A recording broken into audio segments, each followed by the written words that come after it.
Sorry, you're quite the star. We have a very special guest tonight, who I believe you just got back from out of town or something, right? You were busy. Yes, He just got back, and the fact that he took the time out of his busy life, his incredibly busy life, and you can find him multitasking on his laptop and his headphones online, to come here and speak to all of us is just incredible. So I want to firstly everybody to give it up for Stephen Wolfram.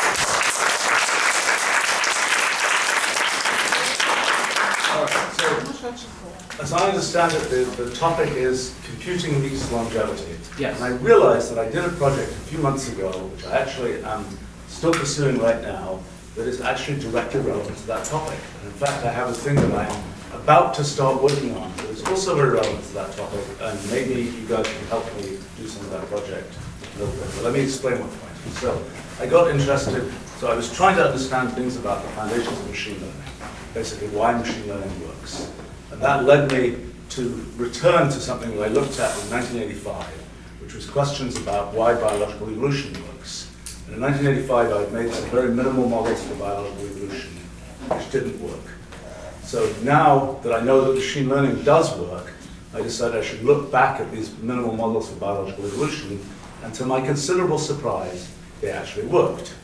And so what I can tell you about what I figured out there, and then can talk about sort of a new idea that I had very recently, like a week or two ago, about the kind of figuring out a sort of formal foundational theory for medicine, and a formal foundational theory for kind of therapy in medicine. And well, let me explain this. Okay, so the question, the starting point is kind of a minimal model for biological evolution, and kind of the idea is we've got a friendly cellular automaton here. Okay, so the idea is this is a little tiny genome for this organism. So the organism, this is a cellular automaton, so it's a row of cells. Each cell in this case is either white, red, or blue. And then these rules here tell you, given that you have, for example, blue, red, red, this tells you on the next step you'll have red. Okay? So then you start off in one red cell here, and it runs for a while, and then eventually it dies of old age or something. It dies out. Okay, so the question is, can you evolve it to live longer? So happens that the actual fitness criteria that I used for the study of biological evolution was precisely longevity. Happens to be thematically relevant. Okay, so you can make mutations, you make point mutations to that tiny genome. And your goal is to keep on making those point mutations and to accept a mutation if it doesn't make you live less long, and then see what happens. So then, if you do that, you start off from something where you just have a completely null rule where it just dies out after one step, and then you progressively mutate that rule, and these are the sort of the waypoints, the progressive successes in living longer. So you can see, if you look, this is the picture of kind of the lifetime as on the x-axis is kind of the steps of adaptive evolution, and then on the y-axis is how long it lived, and every red dot represents an attempt with a different genome. And many of those attempts, it didn't live any longer, and you don't keep those attempts, and there are these long periods where you don't really make progress, and then suddenly sort of a breakthrough is made and it jumps up. That's kind of that sort of, plateaus, breakthroughs thing is something you quite often see in loss curves in machine learning for reasons that are not emulated. But anyway, so what happens is you can, depending on the rolls of the dice, so to speak, you will get different sequences of adaptive, different sort of, it will learn differently how to live a long time. And what's sort of interesting is you look at these things, and what's interesting for biology is you look at these things and you see all these different ideas that the system has for how to live a long time. And so what typically happens is it'll have these ideas, and it'll kind of build on those ideas and progressively live on. Do people understand how this model works? Yep. Any questions about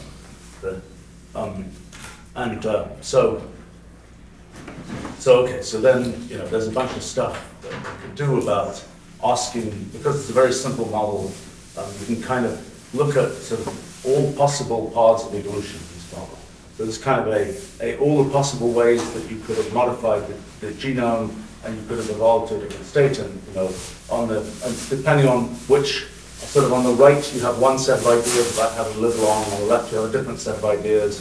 If this was kind of the tree of life, one side might be, prokaryotes, one side might be archaea or something like this, because they have sort of different ideas of how to be successful. Okay, so that's the idea, and there's lots of detail about this, which maybe is not relevant. This is sort of like, if you are at a particular kind of waypoint, you say, what are the, looking around you in the space of possible changes, what things can happen?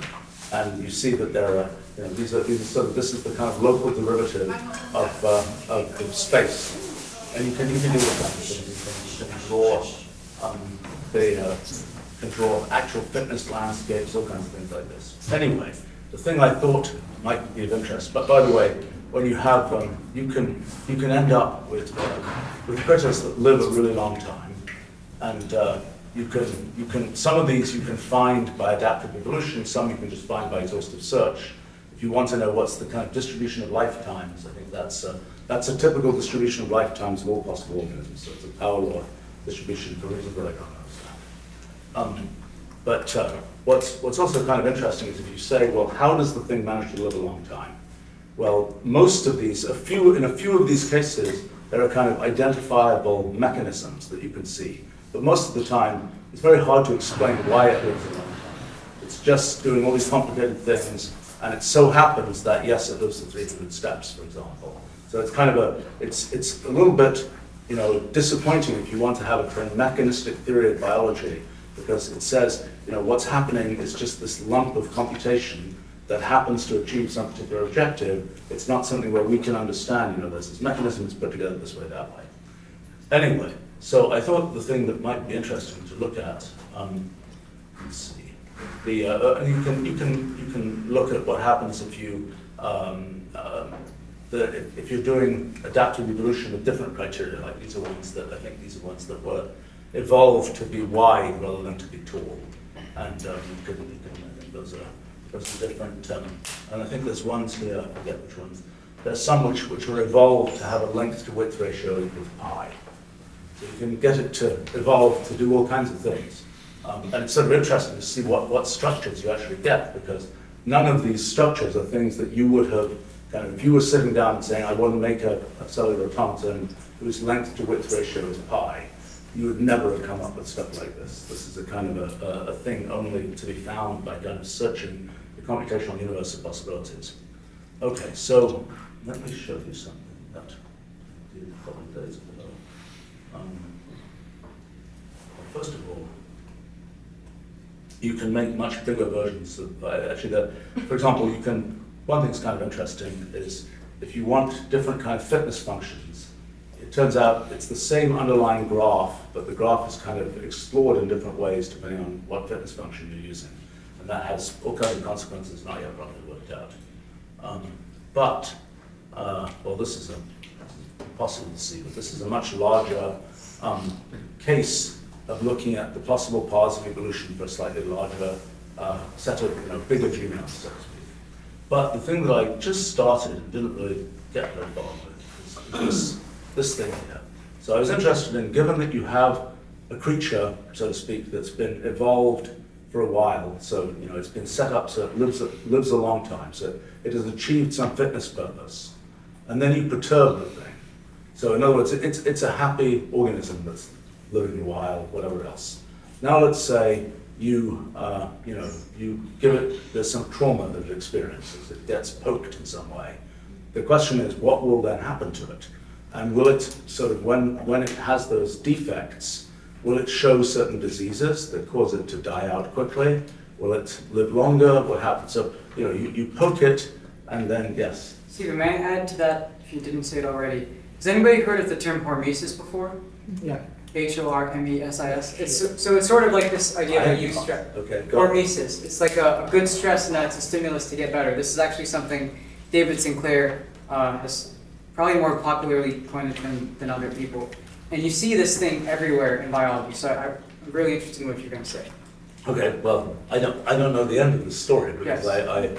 but I just started looking at this question of when you have kind of an evolved system that's been evolved for some fitness purpose, and then you make perturbations to it, can you sort of classify the things that go wrong? So it's kind of the analog of saying we've got classification of human diseases, we've got ICD-10 and something with 100,000 diseases. Can we classify the diseases of this tiny model system? Just like you can also say, can we classify diseases of operating systems or something when they, for computer security purposes, things like that. So the first step is, can you classify sort of the things that can go wrong, and then once you've poked it and something has gone wrong, can you fix that by making some other perturbation? Or, for example, just the question of, well, we can test your hypothesis that it helps to have a perturbation. That it, in fact, well, in these particular pictures here, I just was kind of sort of poking. I think it was just sequencing through different different bits that were being flipped, and sometimes, actually, in this case, somewhat surprisingly to me, the thing seems to often live longer as a result of being poked. Although sometimes it ends up living forever, sometimes it grows forever, which is kind of a tumor-like situation. So I guess my sort of, if I were hackathon, so to speak, I might be looking at this thing and trying to figure out what one can say about sort of perturbations to evolved systems and whether there are general things, because usually if you think about medicine, there isn't really, to my knowledge, maybe other people feel differently, but to my knowledge, there's basically no kind of formal theory of medicine that one's ever thought about. Medicine is this thing that's very kind of human-centric, and it's not something where, people just say, well, there's this classification of diseases and they are what they are, and there's no kind of way of formalizing how that works. So that was, that was a topic I thought might be interesting. We can be very interesting. Yes. I'm actually going to also add one more comment. Normally I wouldn't bring this up. When I was promoting this event online, I posted it on the hair loss subreddit. It's called like Arch Restless or something. And I was surprised like how many people quickly responded and were like, we need some theory of biology that could potentially solve something like hair loss. Because it's like, it's really... That's not known, but since I was a kid actually, was a stem cell researcher now. Yeah. And she happens to work on WNT1. And Yeah. I've told her for years, the time I know that science has really arrived is when I've got it. Maybe this is the moment. But I mean, we could poke around and actually try and do some live experiments on these things. We could talk about some other. Totally. Yes. Okay. That's the. Yeah, you can. She has a question. Yeah, please. I was just wondering if you could, I'm a medical student, so if you could expand even just a little bit more about that no formal thing of medicine, because I do agree from now, like entering this, this pathway, which seems to be so formal, is what everyone acts like, but I don't think I think you're. Well, I mean, okay, what is there to say about it? I mean, if you're talking about diseases, it's just like we have a certain taxonomy of diseases, and there's nothing that says, this is how, we know nothing about what, the whole spectrum of possible diseases, other than, so say another thing, actually. One place where, let's say things like, I don't know, cell types. When I was a kid, you learn there are two kinds of blood cells, red blood cells and white blood cells, okay? And a little bit later it's, well, actually there are B cells and there are T cells. And then, well, actually there are CD8 positive, T cells, et cetera, et cetera, et cetera. And it gets more and more and more detailed. And so it's sort of an interesting question. What, does that end? In other words, is there, one of the things that's weird about biology, and I'm mentioning several different things, but, I've spent a bunch of time doing physics, other fields like that. Physics has the feature that the simple hypothesis is usually correct. Biology and medicine has the feature that the most complicated thing that could possibly happen is usually what's happening. And that there's no simple, there's no sort of one effect that is what's going on. There's always, well, it's more or less one effect. It's more or less the central dogma for, for transcription of, RNA, et cetera, et cetera, et cetera. But then, well, actually there's a footnote that sometimes it doesn't work that way. I mean, it's a field of endless footnotes. I mean, I think one of the things I've long been curious about, okay, this relates to longevity. If you're running an operating system on a computer, then after a while it will crash. You know, it might take a week, it might take a month, it might take an hour. But eventually something will go wrong and the thing will crash. And you know, at one time, actually about 15 years ago, when we first launched Wolfram Alpha, we had all kinds of trouble with the servers that we had crashing. And so we started a study of the mortality of operating systems, trying to figure out what the mortality curves were, what the different causes of mortality were in operating systems. We never finished it because basically we fixed some engineering problems and the issue went away. But you know, the question is, if you have an operating system that's running and something's gone wrong, you know, that's a case where you have all the bits are available to you. Can you fix the thing that went wrong and keep the operating system running? Which is kind of analogous to the sort of longevity problem of if you've got a human that's up and running, you know, can you fix it and keep it going? Because I mean, the obvious solution to an operating system is to reboot the computer, which in the human case is forget this generation, just restart from similar genetic material in the next generation. I mean, that's the solution that biology has to, you know, fixing problems is reboot, which is the same thing that you know that we find in computers, except that for each one of us, we prefer not to have to be rebooted, so to speak. So it's you know, so we'd like to be able to sort of fix it while it's flying, so to speak. But I think, I mean, gosh, you know, could say lots of things about. I mean, okay, so years ago, I thought about doing a big project to do kind of AI medical diagnosis. And it was clear, I mean, the main reason we didn't do it, so we even had found ways to get data. It's much easier outside the US to get large amounts of somewhat organized data. But the actual reason we didn't do it is a very mundane reason, which is we couldn't figure out what on earth to do with it even if we built it. Because there's enough regulatory stuff and enough kind of who wants it, the hospitals want it, the doctors want it, the patients want it, are they going to do the right things with it, that we just decided it was, you know, it was a kind of a dead end in terms of the market for it. But my strong suspicion is that there's a lot you can do with that, and particularly with, you know, at that time it was just the beginning of kind of sensor-based medicine, and the beginning of the time when, you know, my sort of classification of doctors might be, can they read an ordinary chart? Can they read an ordinary graph as a function of time? Next, can they read a histogram? And then next, you know, and then you go a couple more levels up. And most practicing doctors, you know, fall down by the time you get pretty much to the histogram stage, which is, so it's not a highly technical, you know, it hasn't been a highly technical field. I think that, and for good reason, because there's not a lot of useful stuff you can get from that. Except if you have, you know, if you have sensor data, you should be able to get something useful. But often the medical practice says, you know, well, all we can get is it A or is it B? Which is, you know, there might be a huge amount of data there, and then it's like, is it A or is it B? As a person who's interested in sort of personal analytics type things, I have done all these random weird, you know, metabolomics tests and all this kind of stuff.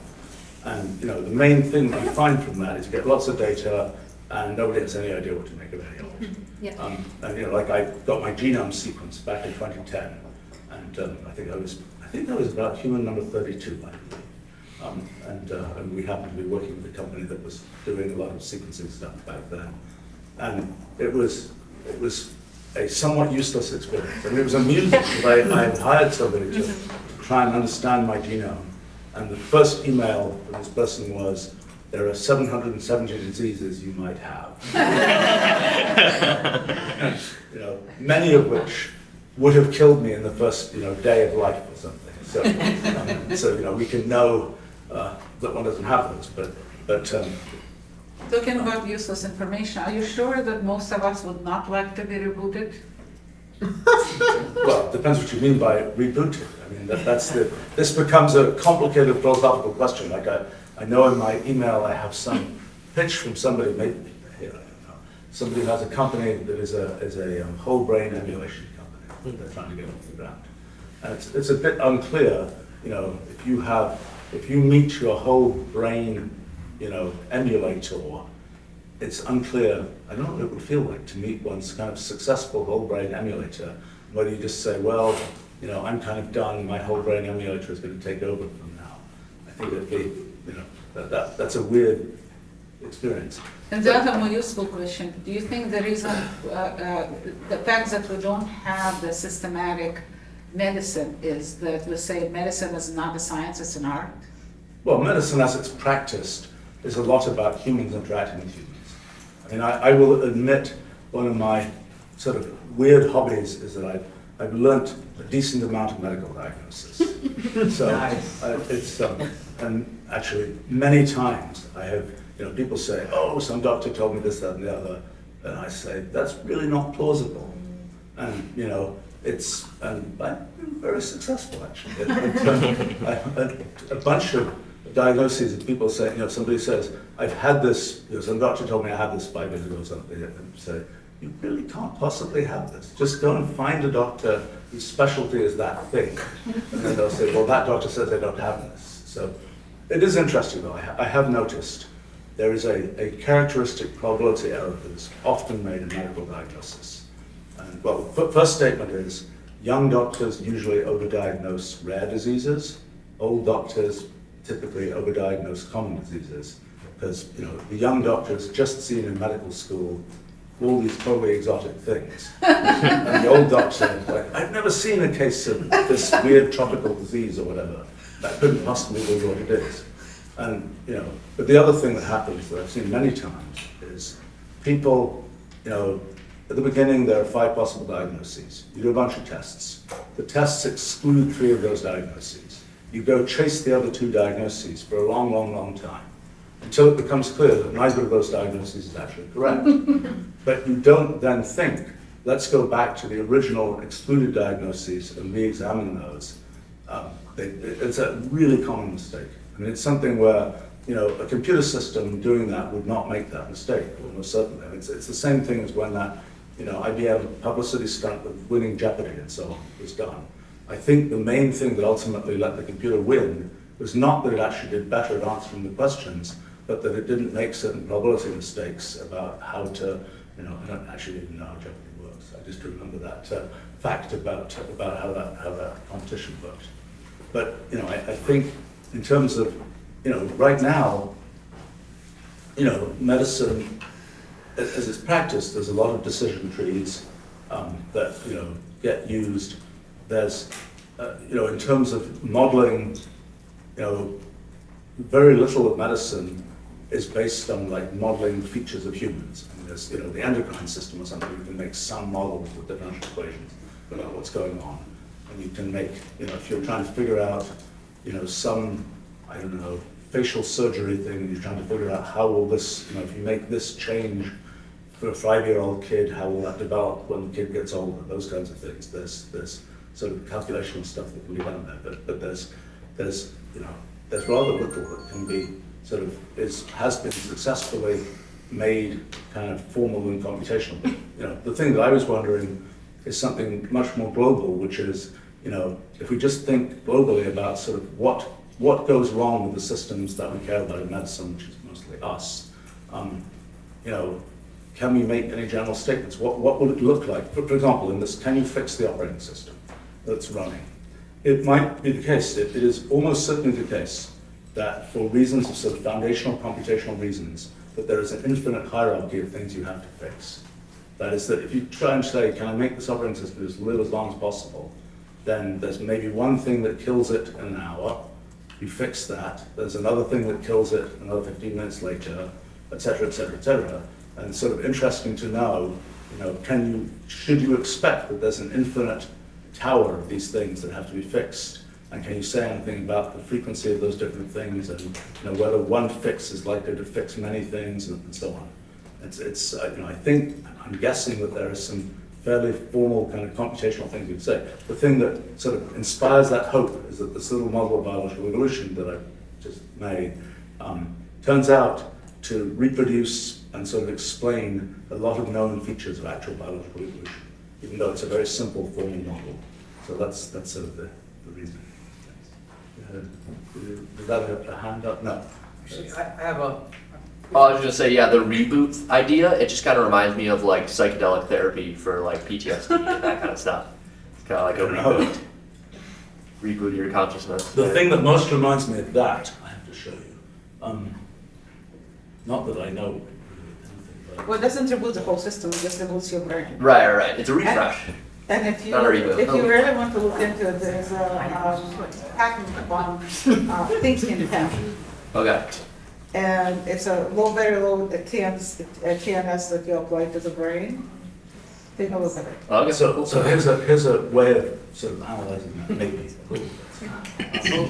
Well, so this is a generative AI system. You're looking at it and you say, make a picture of a cat in a party hat. You change the embedding vectors a bit, and you see sort of the cat island where it really is the cat concept, and then it goes, as you change the parameters inside the neural net, it kind of becomes, it goes into sort of into concept space. But the experiment that I did, I thought might be relevant here, is you start off with, okay, so there's this is just a stable diffusion model, generative AI system for making images. And you say, let me modify the, which one's which, but let me modify the weights inside this thing. So I think this one is that you are zeroing out weights. And so it's kind of, I was referring to that as the HAL experiment, like from 2001, where you gradually remove pieces of the brain and see what happens, and see what cat it imagines. But then the other thing you can do is to just increase the weights. I think this one's that. I think this one is the progressively increasing, you just crank up the weights. So this is kind of this is sort of a conceptual model of what happens if you kind of crank up all the neural connections in your brain. What do you then think a cat is, so to speak? And it has this sort of definite appearance of blowing the mind of the AI, so to speak. Yeah. I was just going to ask, could you go back and show the low pruning then? Because schizophrenia, there's some theories that schizophrenia might be associated with over pruning, right? So okay. I don't know if you could go back to the slide. Yeah, well, let's see. See what it looks like on the other end of the spectrum. Yes, It's a really we interesting can model. run. I think I could run these experiments. Take some GPU effort, but we could probably actually run something. I'm trying to remember which one. Okay. So it's kind of, this is like a knockout experiment. There's lesions in brains. That's this is the mental image that a brain that has been trained in a particular way, but then has something knocked out of it, will produce for the cat. So this is the equivalent of over pruning, you'd say. Like if I think so. I mean, Okay. I think what I did, and we can try one of these experiments, but I think, let's see, zeroing out, okay, so zeroing out single modules doesn't make much of a difference. Like this is zeroing out just one module. So all it basically does, it's kind of interesting, it changes the expression of the cat. yeah, which makes also kind of aligns with maybe some Yes, symptoms of yes, yes. No, I mean, look, it is a lot of these issues, psychiatric kinds of things, I suspect have correlates in what happens in artificial neural nets. And there's other things that happen, it's changing the position of the cat, blah, blah, blah. Actually, on the topic of this, if you don't mind me asking, have any of you heard of hypnagogia? Yeah. Hypnagogia? Yeah, it's sort of this in-between phase of sleep or whatever. There's also this thing where some people have it more than others, where it sort of goes from noise and phosphenes, and it starts to literally go through that process into a meaningful state. I don't know how many of you have sort of noticed that, right? And then there's actually something called Kasina meditation with the K, K-A-S-I-N-A. And basically people will look at like a high contrast object, so not like staring at a bright light, but look at something that's high enough contrast, where it imprints those sort of phosphenes on your eyes that your brain is perceiving. And then people will try to focus and try to select these shapes out of it. And they basically are doing that process, which I think is really fascinating about what it may say about biological cognition. If you had any thoughts. No, I mean, look, there are an infinite number of experiments you can do with that. I mean, one of the features of stuff I write is that I always try to make it so that you can click any picture and get the code that makes that picture. Now, unfortunately, this particular code, I suspect, is going to, this is going to use some GPU. This is either just going to import the data or it needs to use a GPU. So, which I don't have a useful version of here. But kind of the idea, if somebody has a GPU, you should be able to just get this code and actually run this and run your own version of this. So, yeah. There's like a paper in 1989, Yan Kuhn, Optimal Brain Damage. It's about like how much you have to prune to optimally make the network efficient to do representations, and there's some like relationship between the complexity and managing sort of the amount of activations of some kind. I don't remember all the details, but it's interesting to know that there's like in neurodevelopmental brain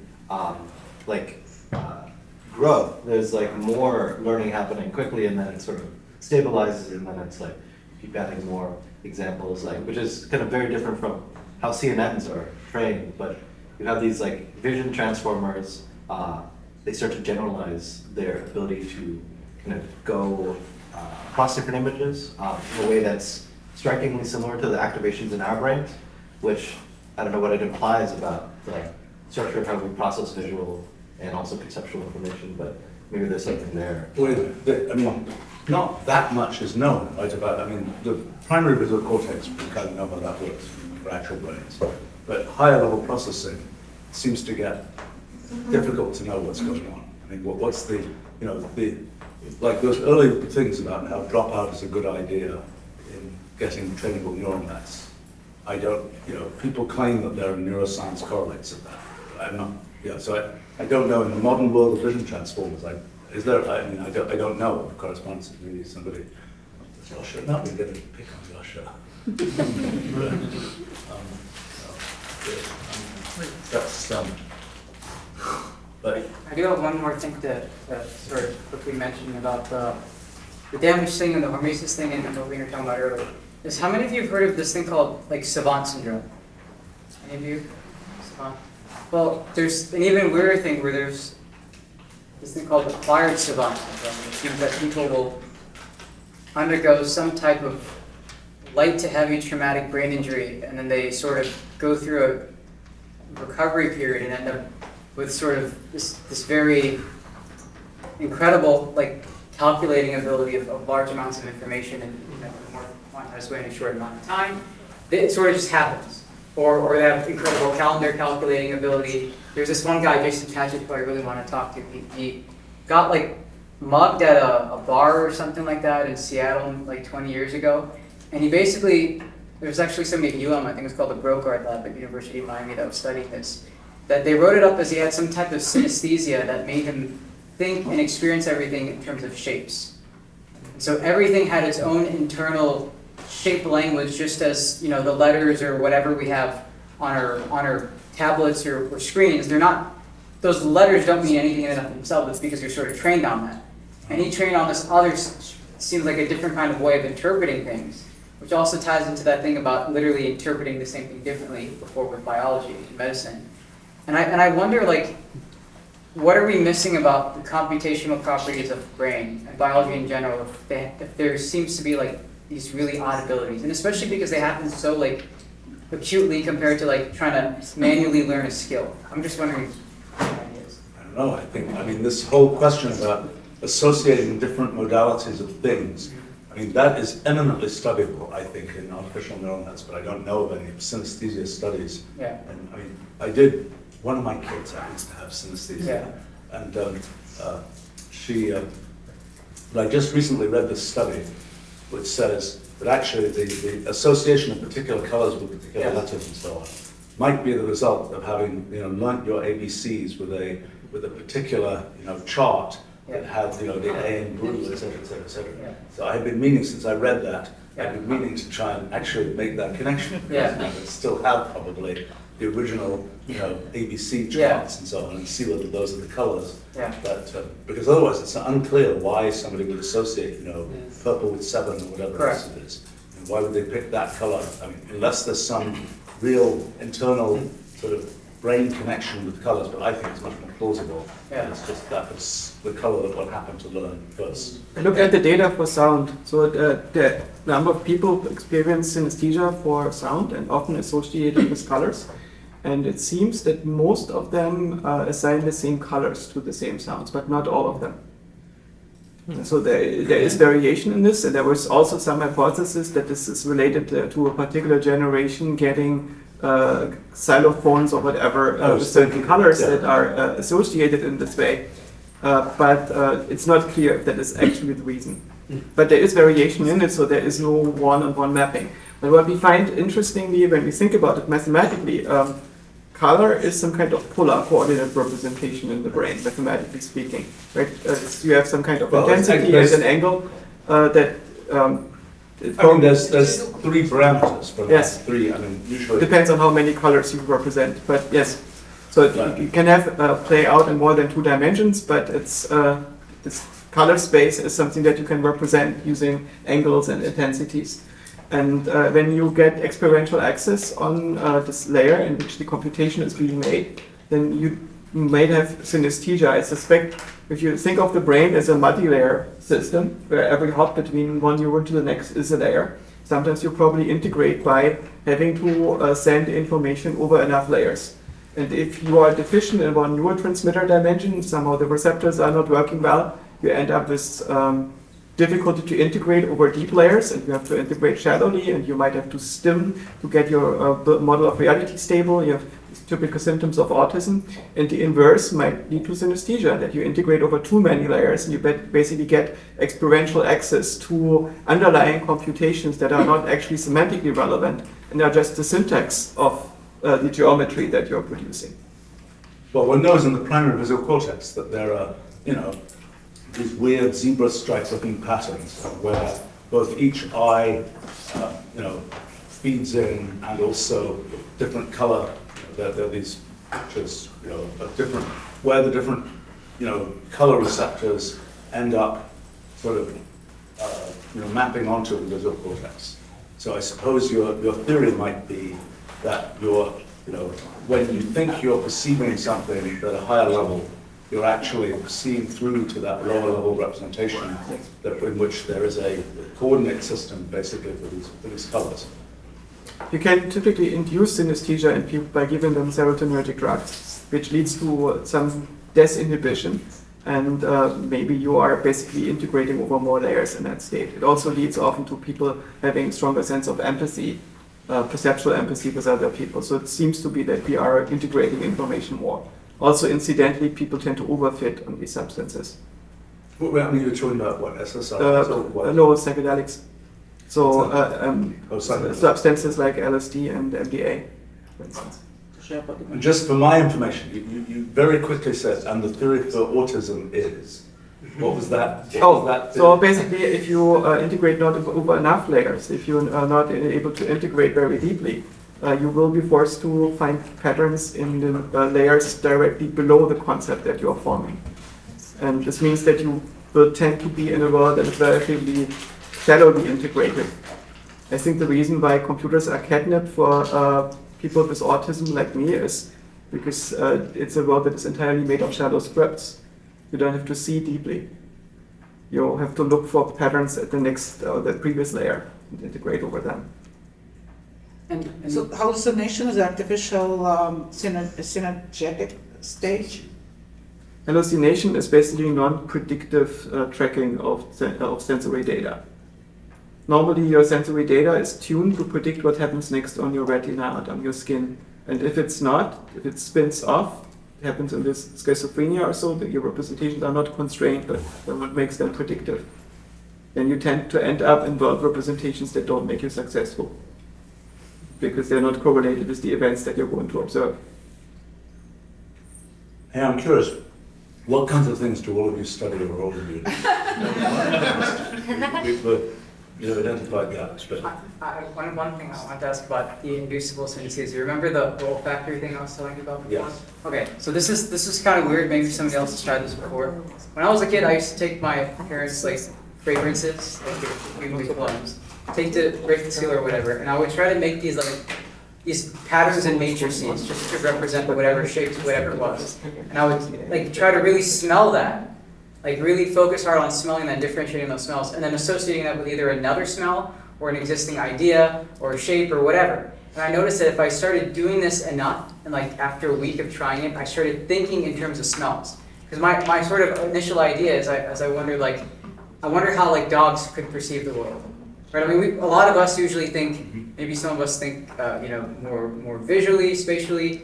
Some of us sort of are better at dealing with, thinking in terms of sounds and music or visuals, words, sound, whatever.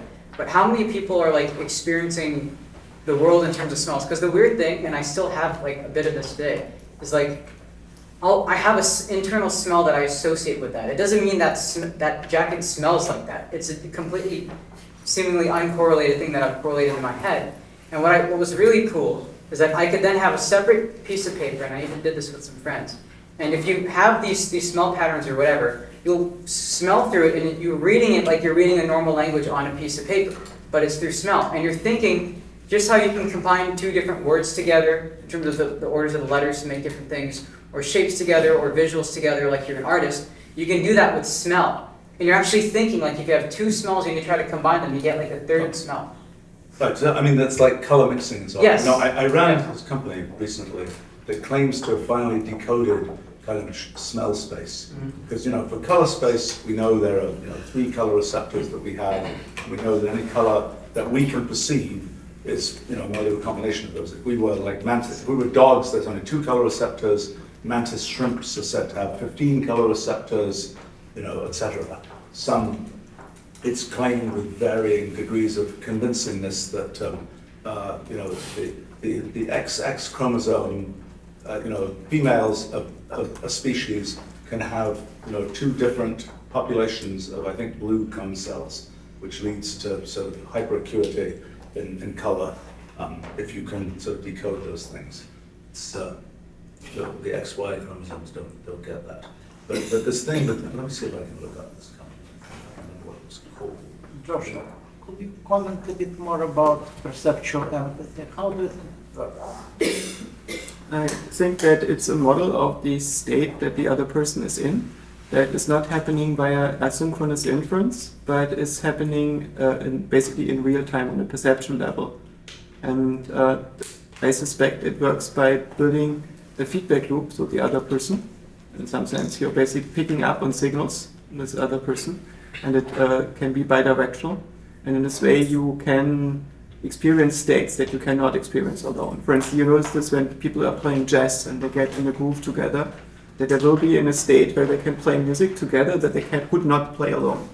And it's because they get into some mutual feedback where their substrates in some sense are interacting so much via their sensory channels and through their bodies that become perceivable through those sensory channels, and as a result their mental representations start to interact. So something interesting is that people who have autism empathize with other autistic people a lot more, but they can't do as much with neurotypical people, and so is the converse also true. So it's like, is it just that if something is far enough away from your experiences, like another agent that you represent, you can't really well extrapolate what they might do next, and so you kind of maybe give up trying to do that feedback with, like, in your attempts to establish it. It's basically you are not vibing, you are not resonating in the same way. The mental representations that you form are not aligned because the architectures that you use are too different, and you would need to introduce some translation layer. And when this translation layer becomes very asynchronous because it requires multiple steps of inference, it will be difficult to track this in real time. The other issue is that most people are neurotypical, and as a result, they learn to account for each other, but not for the handful of weirdos among them. And so that takes time to get ground truths for people who just have rare setups. I noticed when I was younger that I was failing in many social interactions, and I was trying to find out what was going on. And so I did the Ekman tests and thought, oh, I'm just okay for a male in recognizing emotion. There was nothing wrong. Then I read psychology books about emotion and didn't learn anything. It took me a long time to realize that most of these psychologists who write these books have some form of autism, because in order to write a long book about a topic, you're already right on some outlier part. And the people who are actually capable at dealing with emotion very well and could have told me what was going on don't write books like that. So I'm curious, if you make chatbots that are suitable for neurotypical people, could you make a different chatbot that is more more suitable for autistic folk? Yes, very clearly. Because these current chatbots are context sensitive, right? The way in which they learn is not that they average over all the people, but they learn very specifically in which context you have which kind of interaction. And so I think this attempt of averaging that AI companies are doing is very ugly because it just remove a lot of the signal in the data. Right. In some sense, we could use these chatbots as tools to study psychology, politics, milieus, and so on. With extremely fine-grained resolution because it knows all the different social media personalities. It has, what it picks up is not bias, it picks up the actual ground truths in the data. And we can prompt the LLM to be an arbitrary demographic and then give them as many questioners as we want. Right, so there's a company that I was interacting with recently that is precisely trying to do this for Holland. But they're saying, you know, you're an LLM, imagine that you're a, you know, whatever, a 30-year-old, you know, plumber from Cleveland, et cetera, et cetera, et cetera. And they were claiming, as of about a month or so ago, they were claiming dramatic success in polling kinds of things. They were claiming they were signing up lots of political campaigns in the US for the upcoming election and so on. So they should be able to make billions on prediction markets, right? Isn't it that like if everyone uses a system like that, it will saturate it such that you can't predict anyone else because reflexively it will change the complexity of agent self-representation and under-representation. So. Although you could say the same thing about quantitative finance. That's true. true. People manage to. You know, well, they converge on certain strategies, and now everyone's like, well. You can also say this about science itself, right? There is this danger that at some point the AI models are picking up mostly output from previous AI models on the internet because so much content is now polluted by the AI models. But science is also a model that is mostly trained by its own output, and so it becomes slop. You could also say this about society, like as we're more connected to each other, there's, you know, we're seeing all the same information and stuff. I think the other difficulty to answering your original question would be that the neurotypical people are more clustered together, whereas non-neurotypical, they're much more spread out in a very, you know, you could be neurotypical in many different ways, right? So they're a lot more dispersed. Well, I mean, this whole thing about chatbots is, I mean, similar to like drug trials, right? Where you have to, you know, there may be some subpopulation where this drug will do fantastically, and obviously the drug companies all try and gain clinical trials so that they actually just give the drug to the people for whom it's likely to be successful. But it's still, you know, you end up with something where this drug to be approved has to not do anything terribly bad to almost anybody, and you know that's so you end up with that same phenomenon. So you think that there will be ultimately. There'll be, you know, the question is, could you go through the web or something and identify, you know, non-neurotypical, you know, text as compared to, say, this author was kind of a borderline autistic, whatever. This author was very neurotypical, and then, you know, distinguish these things in terms of the training set. I guess like the concern that I have is that it's setting the chatbot as the control for neurotypical already, right? I know it from like a medicine standpoint, like what you're saying, there's no central dogma. So same thing for neurotypicalness. Like there's not one person walking around and we're like, that is the neurotypical man, right? Like it's a little, it's almost giving, I fear it might be giving too much power to that. And also because now people are masking to speak like ChatGPT, or it's like seen as the accepted tone of voice, the way of talking in academia and whatnot. And I know I feel this. So? I feel like I feel like it.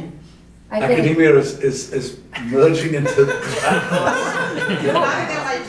Yeah, it's good when you hear other voices, but it's true that a lot of, especially if you go to other schools and whatnot, like it's becoming the norm of how you should talk. So I worry about the cultural effect, and if that's going to make then people who feel or who have a vocal, like I have an expressive voice, and it's like I've always had to like struggle to mask that, and I used to like almost use chatbots as like, okay, this is how I should structure it for academia, right? But I don't know. Well, this is how the AIs take over. So elimination of our voices, in-sock magic. I don't mean to make it cynical. I don't think it's too cynical. No, but I mean, it's a fairly amusing scenario. If everybody is saying, if channeling, I want to talk like a chatbot, it's kind of like the AIs are in charge. We're done. You know, humans might as well, you know, advocate to that. I think there's something to be added here for the fact that, academia is being clearly infiltrated. There's a bunch of papers about how the number of use, it's that paper. Yeah, the word delve, like it's skyrocketed in like the number of papers it's being used in, and that's because ChatGPT really likes using delve. Just because they had Nigerian contracts. Right. Yeah. So yeah, it's not really a question about our voice being like, like fizzling out. I think it's more of a question of laziness.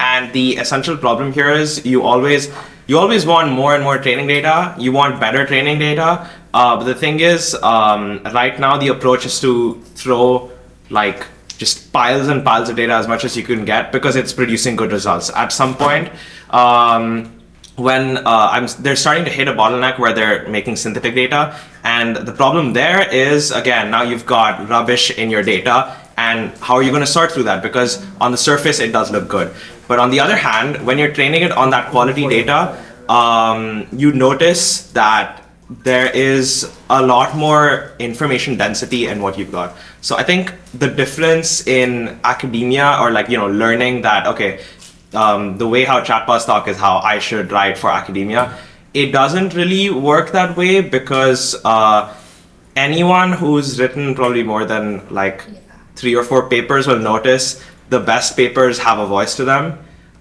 So if you're getting into academia, I feel like it doesn't really stay relevant there. I feel like it's mostly people who are experimenting with it and are using it either to be lazy with their work or they are insecure about their like work. there's the publish or perish kind of mentality, which Yeah. produces a lot of low quality slop anyway, even without the AI. Exactly. Like, just like people are like, oh, I need to get something to validate my grant to do this thing, but it's like an incremental thing that doesn't really take a strong enough position. But, the bad thing is that there are many fields where you just have to file documents about something. You're trying to get some opinion about something. I just recently happened to a couple of different things, get, firms to produce opinions about this or that. It's a 200-page document that I know nobody is going to read. And, but it's like you're filing it with the government for some particular thing, and it's kind of like it's weighty enough that you can't, nobody's going to immediately say, oh, this is nonsense type thing. And academic papers can turn into something a bit like that. That is, you're just papering, you found some particular thing, you've got to produce, the paperwork to go along with the thing you found. I mean, perhaps I'm not a big fan of academic papers. I haven't written one since 1986. Wow. So that's, and yet, I write a lot of stuff, and my stuff gets read a fair amount, by, huge factors more than it would if it was in academic journals. Like, decent posts that I write will have a couple 100,000 views fairly quickly, which is nice. And if it was a journal article, it probably, I'd be lucky if it had 25, citations or something. And but I think, when I look at journal articles, most of them are really boring. They're really incremental. The thing that drives me crazy is that I'm reading something, it's like something exciting is going to happen, and then bam, I hit the end of the paper, and it's a big pile of references that I pretty much know were just, coming out of some fairly automated system. So I've been, and I also think, the early academic papers, when journals were first invented in the 1600s, they were much chattier, and they're much more like the kinds of stuff I write, blog posts and so on. The typical, you look at the Proceedings of the Royal Society from the late 1600s, and it's much easier to communicate with humans in that kind of, a style where you can sort of say anything than this rather formalized style. I mean, different fields have different levels of formalization. Like if you're reading patents, for example, patents are really unreadable because they're structured in a particular way. Was the Royal Society papers free? Not to be too cynical, but is that possibly because now most journals you have to pay for? I don't think they were free. I mean, they were printed, and the printing was expensive in those days. And I don't know who got. I mean, I assume that the members of the Royal. I don't know. It's a good question. I have no idea. You go to the library to read. Remember the library? I mean, I remember doing research where I would have to go to whatever journal for whatever year, and actually the print thing was there. Sure, that's what I used to do. Could I add something in here? I think the saturation thing you were talking about. I have a funny story which is strangely relevant here, but essentially, so I play the piano, And earlier, Ali was talking, was joking about how, you know, you're like a descendant of Bach or whatever. So it turns out I have a direct teacher lineage, not genetic lineage. So my teacher's teacher was Bach. And so my piano teacher, she did a lot of like research into like the history of Western classical music because of that. And she got actual like access to some of Bach's notes and over time his students and all of that. And the interesting thing is, Western classical music, when it was played, it was mostly played in salon concerts. It was very informal. It would be just usually a bunch of friends who were invited, family. And the main thing which struck me was nearly all of them were improvised on the spot from some sort of theme.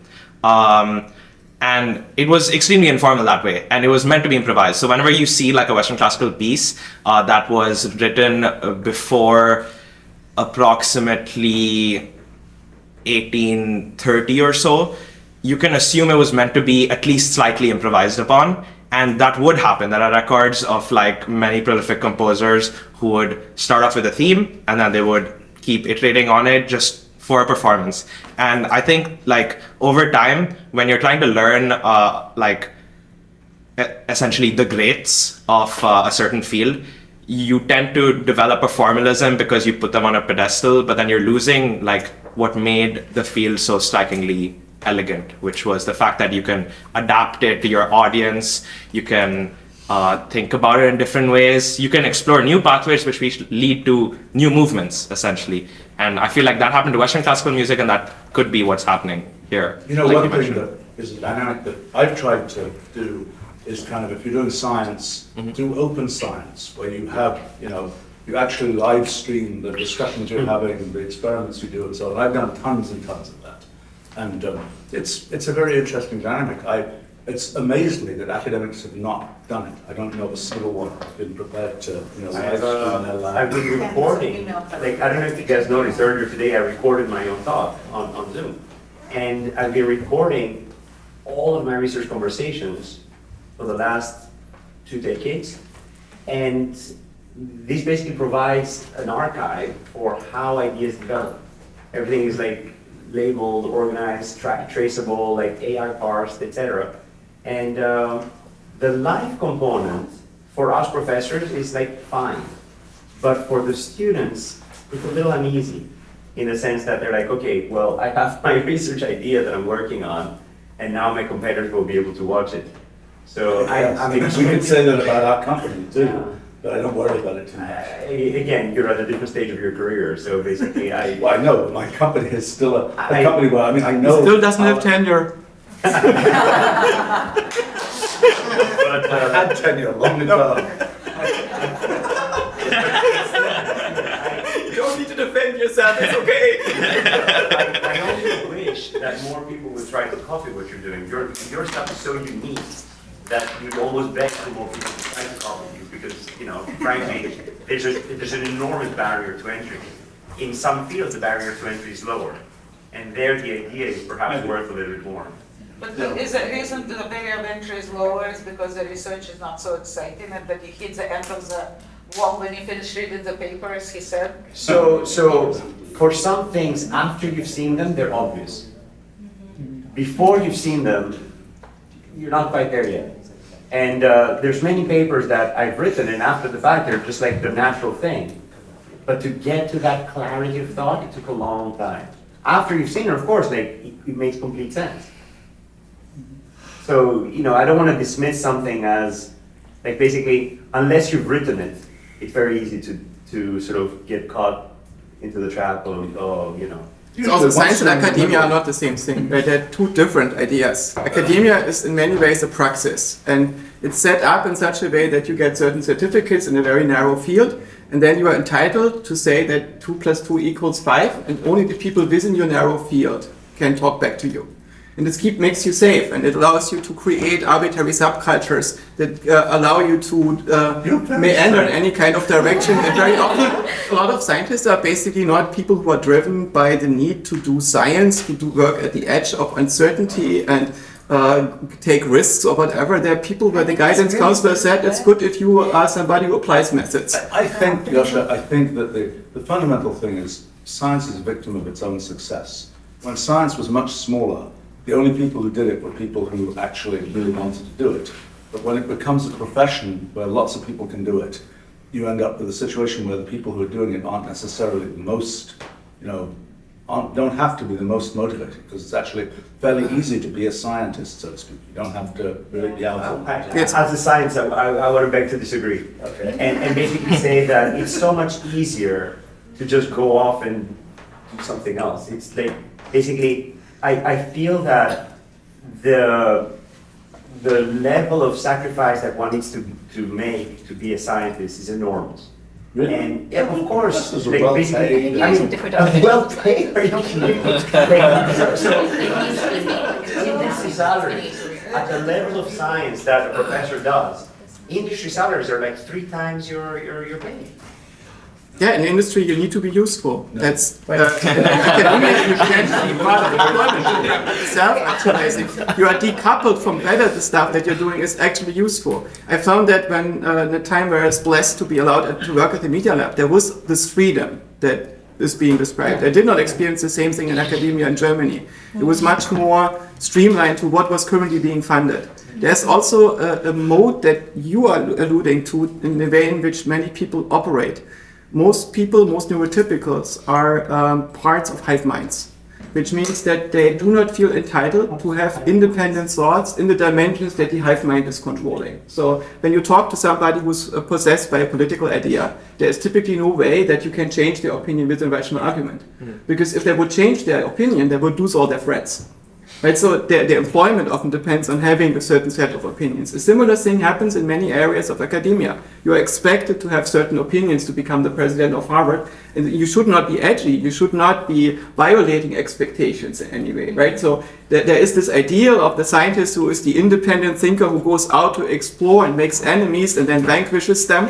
It's you are meant to be normally to play by the rules in your local discipline. And so when you look at, for instance, Stephen's journey, who is somebody who fundamentally rejected the hive mind and tried to build an autonomous alternative. And because he was unable to integrate at a certain point, he spun off and built his own part of science that then became big enough to now get integrated back in it and affect it again. But it's a very atypical journey for a scientist to do it like this, and normally it doesn't succeed. Well, although to be fair, in my own case, I was a completely successful academic who, to many people would have just been seen as an integrated, standard physics professor or whatever else kind of thing. It so happened that the topics that I've been interested in are, I was lucky because I got pretty early in my career to the point where I was a respectable, tenured operative doing You were highly unusual. You were an absolute prodigy and outlier. Yeah, okay, fair And he still is. Anyway, but we had various hands. I saw your hand. Oh, yeah.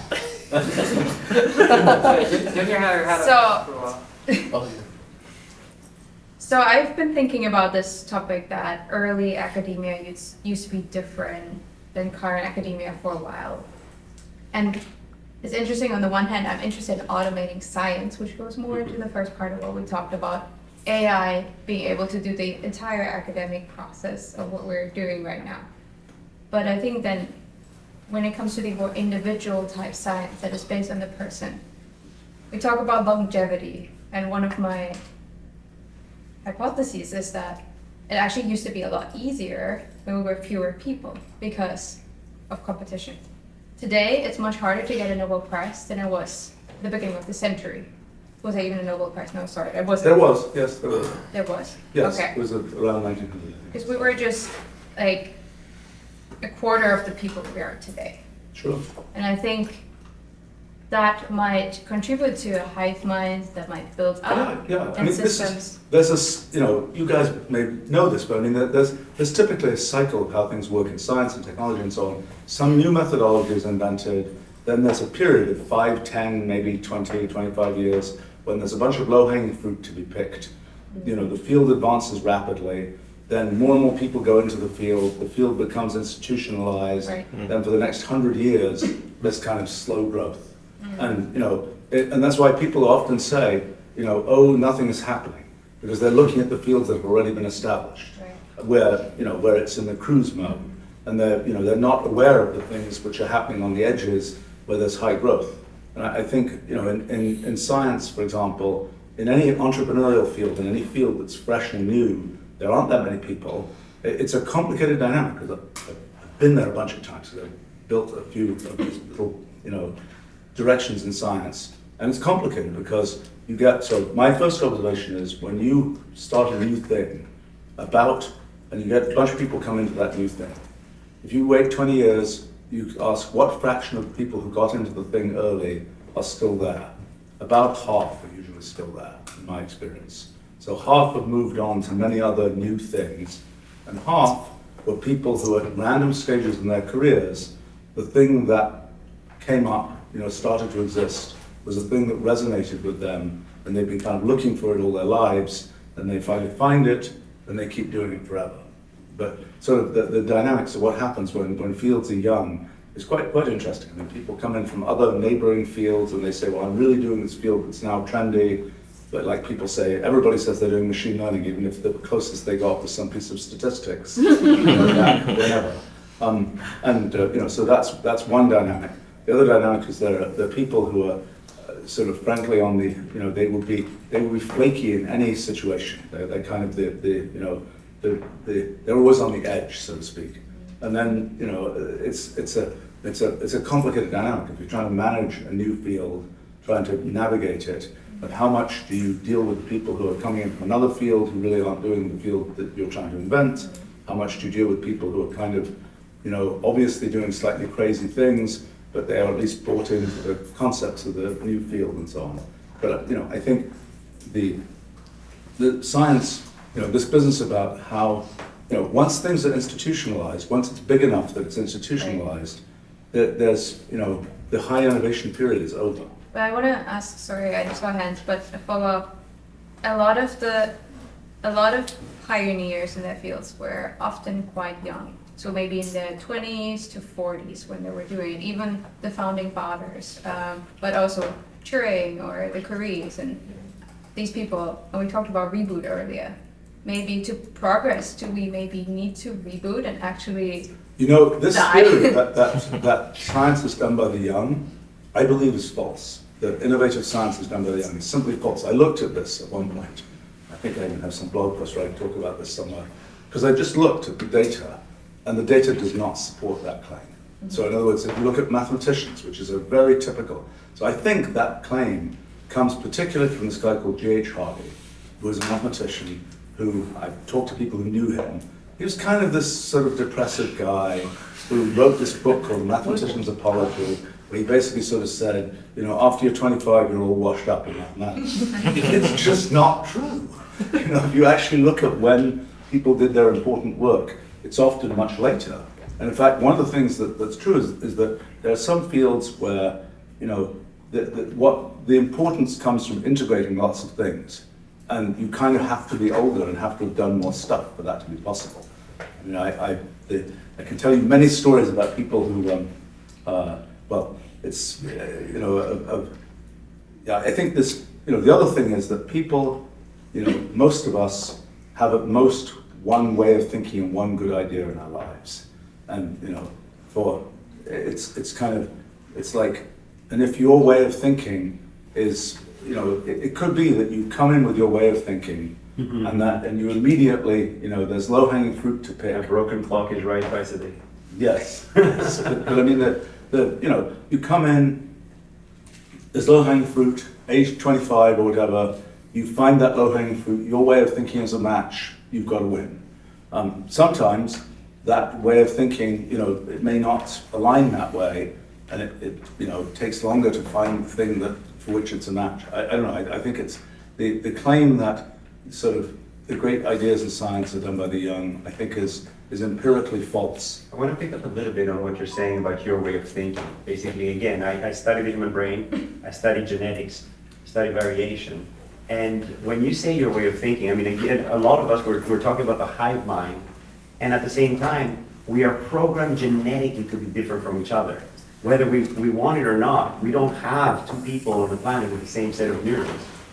You know, the same set of parameters for how the neurons are even developed, or the same developmental program, or the same experience and so forth. And there's this nature-nurture interplay of what determines the way you think. How many kids do you have? 3. Okay, I have 4. So you have any Sample size. Yeah. And just for those of you who don't have kids yet, they say a parent with 1 kid believes in genetics. A parent with 2 children understands genetics. And as soon as you have 1 kid, you're like, oh, they're so much like me. And the second one comes and you're like, totally different. Like computer experiments and so on, is that, you know, there's a style of doing them where you can actually do nice, clean experiments, but, you know, you kind of, the chips fall where they fall, and you can have some guess about what's going to happen, but basically, if you take that guess too seriously, you will not get the right answer. Because the thing that I find all the time is that, you know, these little computational systems, they always manage to do something that you never expected. My sort of statement is, you know, the computational animals are always smarter than we are, because they always find a way to do something that, you know, was not what you expected. So I don't know what will happen in that experiment. That's why I want to try doing it. Yeah. I just want to make a comment. So because of the deluge of data and instruments, now we have like en masse structural molecular biology for like a massive amount of organisms across the planet, and we have these foundation models that can actually start to understand the structure inherently in that and try to uncover kind of patterns that sort of we can't necessarily see based on our analyses. Like, is it possible that we kind of figure out how to do it without understanding how exactly we're able to sort of control disease, like even without a theory of disease? Isn't that what most of medicine is? I mean, like, most of medicine is empirically, you know, turned out this thing you can do will prevent this disease. I mean, almost none of medicine is theoretical based. Sometimes people, when they initially develop a drug, have a theory for why it might work, but usually in the end, it's, you know, in the end, the standard is you do a double-blind clinical trial and you see what happens, and nobody expects the theory of what happens. Yeah, not to jump off of that, but like I'm interested in religious cognition as well, and like magic and philosophy of science and whatnot. So much of medicine, and if it's early, we're talking about scientists, where did they start and whatnot? It started with like religious scholars, it started with magic, it started with those shamans and whatnot. So even if you go through history, you'll see that's kind of what you're saying. Yeah, but I mean, right, and it also, you know, an embarrassment for Western medicine is that other forms of medicine actually do seem to work at some level, which is kind of an indication that, you know, the kind of, you know, the system is yet more complicated than we imagined, and, you know, the purely chemical processes that we can control with standard Western medicine may not be the whole story, and et cetera, et cetera, et cetera. I mean, I think I don't know. I mean, yeah, it is very, you know, this feature of biology and medicine in particular, that, you know, the simple hypothesis is almost never correct. That there's always, you know, always exceptions to exceptions, et cetera, et cetera, et cetera. It's a hard thing. I don't know. For the most extraordinary thing, in my view, is the placebo effect. Mm-hmm. The fact that the placebo effect even exists that's is extraordinary. Yeah. It basically means that our brain, our mind, has so much ability to affect our actions. There's no question that you can brainwash yourself better than anybody else can brainwash you. That's not even a question. Yeah, but you know, one of the things that this is part of the biology is always more complicated than you possibly expect. You know, you might think there were nerves that go, you know, from the brain to the gut or something like this, but then it turns out, you know, there are, well, the other way around, rather, sensors and so on. Then it turns out, you know, there's nerve fibers going in both directions everywhere, and it's kind of, so it isn't the case that, you know, you're just getting sensory input from places. There's, you know, there's more communication than I ever expected. And it's you know, this thing about, for example, you know, the importance of the microbiome on you know, neurological kinds of things is totally weird at some level. But yet, the whole system is, I mean, by the way, like these pictures that I was showing. There are molecular mechanisms, by the way, and whole gut-brain axis is there, and there's a mechanistic basis.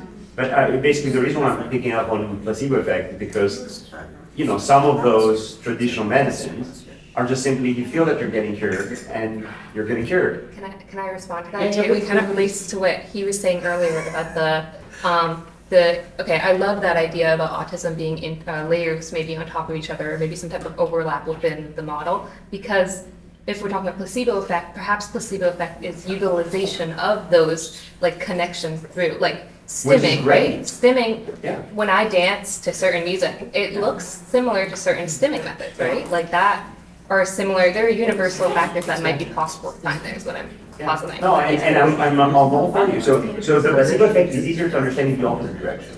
If you're stressed out, you're going to be sicker. Yeah. That we can all agree. But then the opposite is something that we have more trouble with. But you could think of it as simply, oh, I'm less stressed. And then my physiology is not affected by my negative thought. Could be one thing. Music. I also wanted to respond to something that you said earlier. After an incredibly long questioning period and argument, I've been persuaded by some of your favorite students that over 90%, even papers in computer science, not the social sciences, are false. And computer science, for the most part, is math, pure math. And, it's either true or false. It's not like maybe close enough. Well, I don't know. It's like I built an operating system and it's supposed to do this. Does it do it or does it not? Yeah. Well, No, but that's. So I want to distinguish wrong and wrong. In other words, if something is not 99.999% correct with that wrong, if they're completely false, that's a whole other story. But where does this completely false? Where that line lies? I feel like in an industry that line is very clear. It either works and people buy it and pay for it, or it doesn't work. So there was a spoof paper called Dataset Selection. And he was basically saying, here we show how selecting the right data set can basically improve our method. And it's like, well, guess what? Every paper actually does that. And, as soon as you have empirical results in a computer science paper, there's a huge bias in, exactly what you had. And the only progress that we've seen in some of those fields is when the whole field comes together and agrees, here are the benchmarks, and here's the data set that everybody must have. And there you see actual progress. But until the data sets and the benchmarking is standardized, then it's really a wild, wild west. Well, and there's a certain amount of cherry picking that is useful for the author of the paper to do, because, without that, it's like, if I don't show you the interesting examples, you're drowned in 1,000 examples. Shows. Yeah.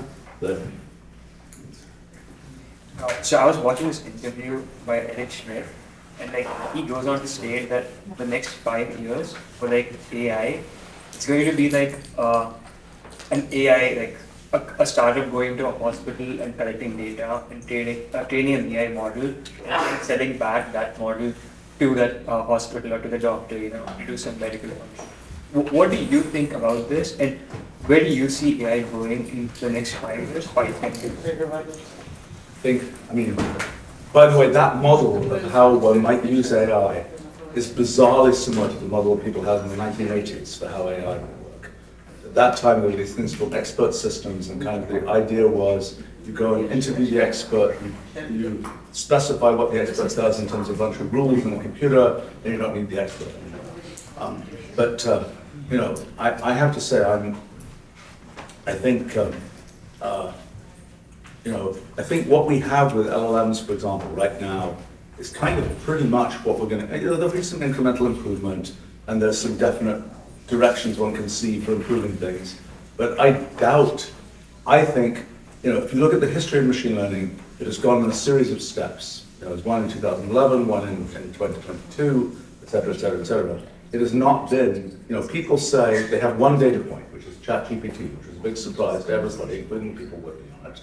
And then they extrapolate from that one data point. It's going to go here, and then it's going to go up here, and it's going to go on. I don't think that's what's going to happen. I think the main things that are going on are things where one has a certain methodology, and now it's a question of harnessing that methodology where it is useful. And with typical, if you want to make some precise computation of something, you shouldn't try using ChatGPT. It will not work. Instead, you should well, use, for example, our tech stack, which actually computes things.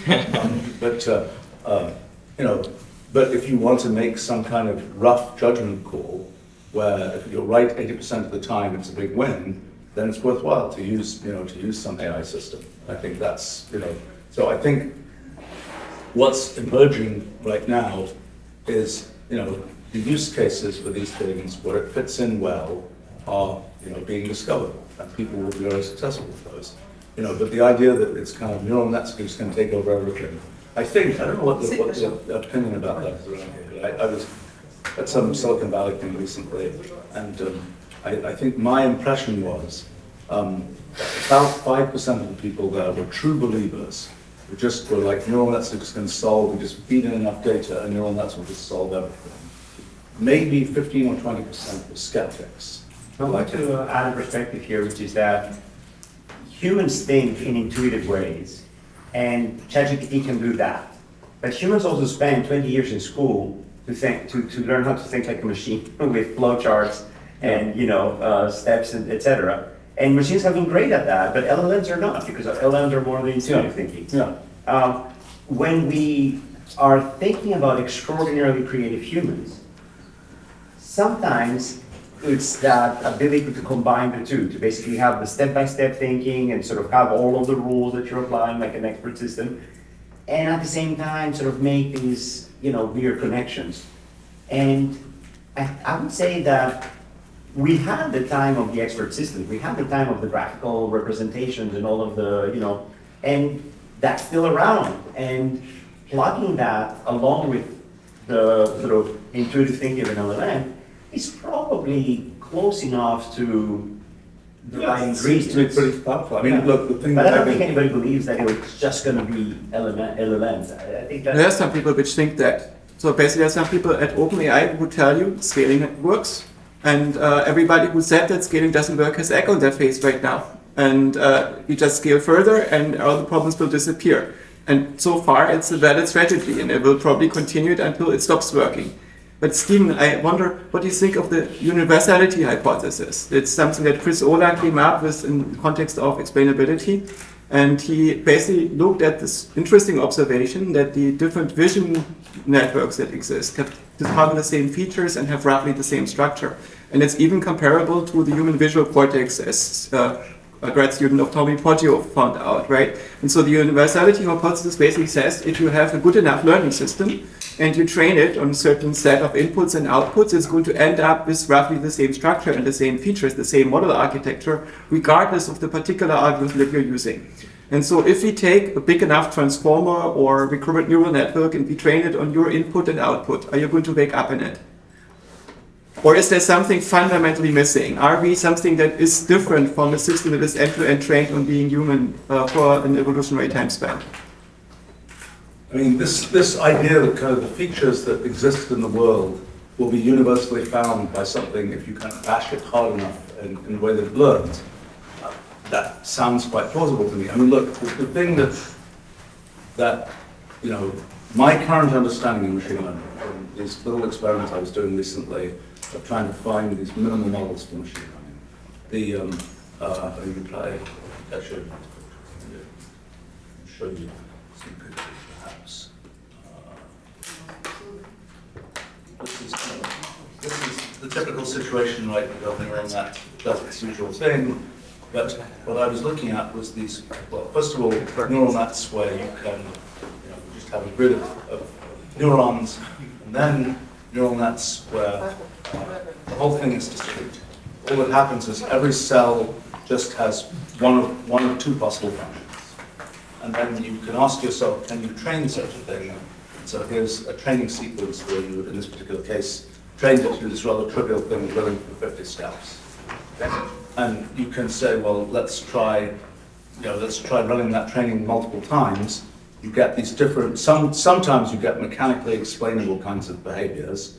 Much of the time you get just a complicated thing that happens to give that correct result.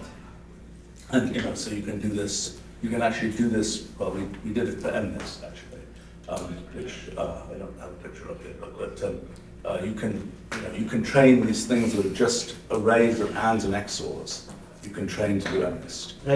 By mutation, how do you mean? But we were using mutation, but we also figured out how to do backpropagation with Boolean derivatives.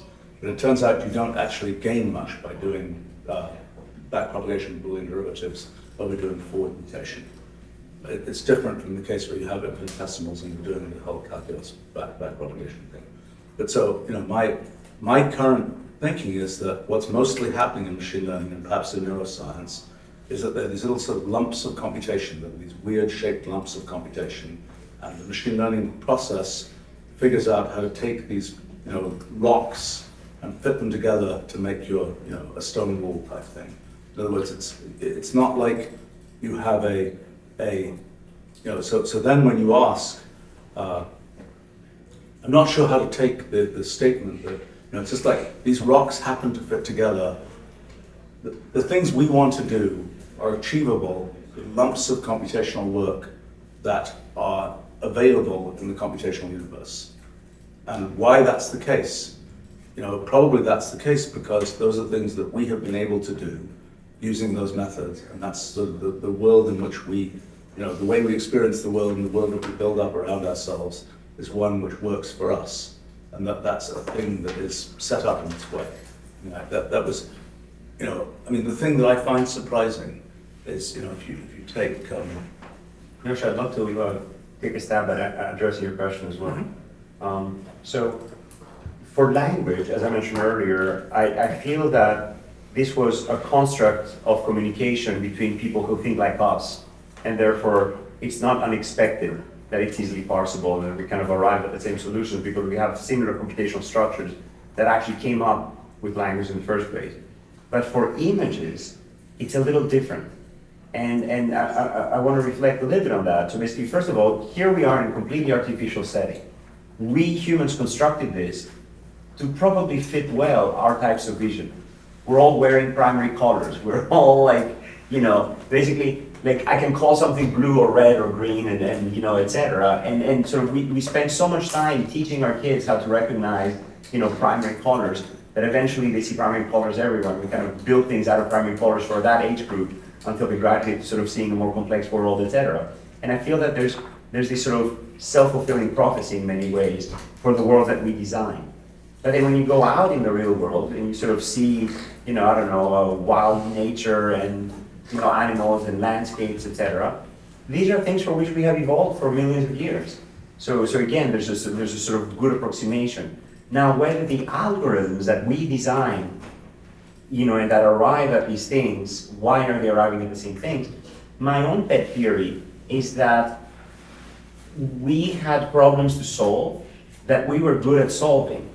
And therefore, we bias the machines to fit the types of architectures that we have, which kind of evolved to be good at the things that we need to solve in the natural world.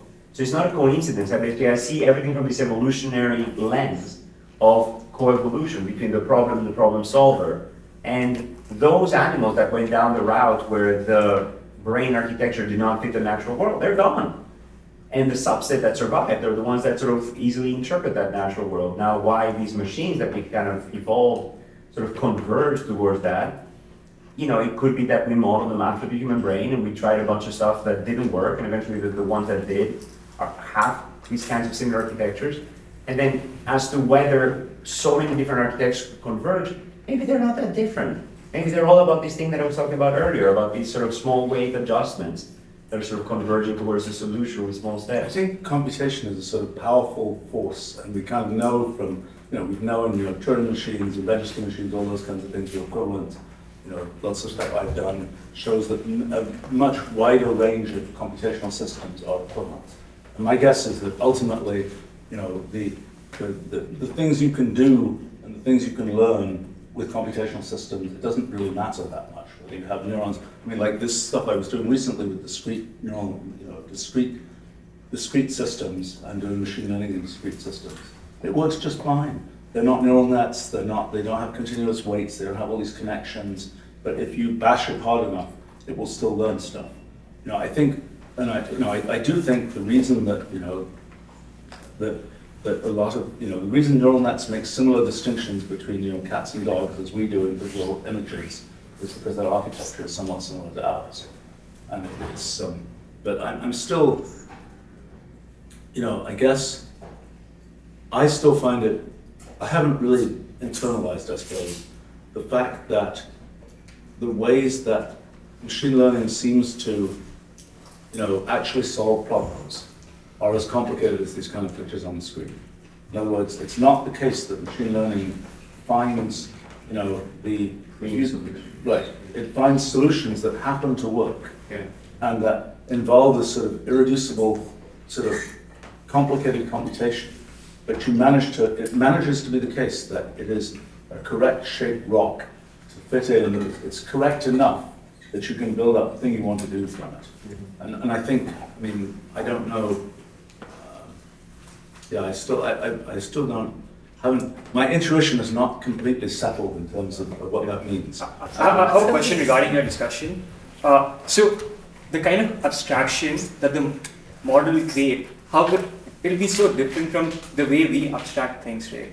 So my first question is, will it learn to abstract?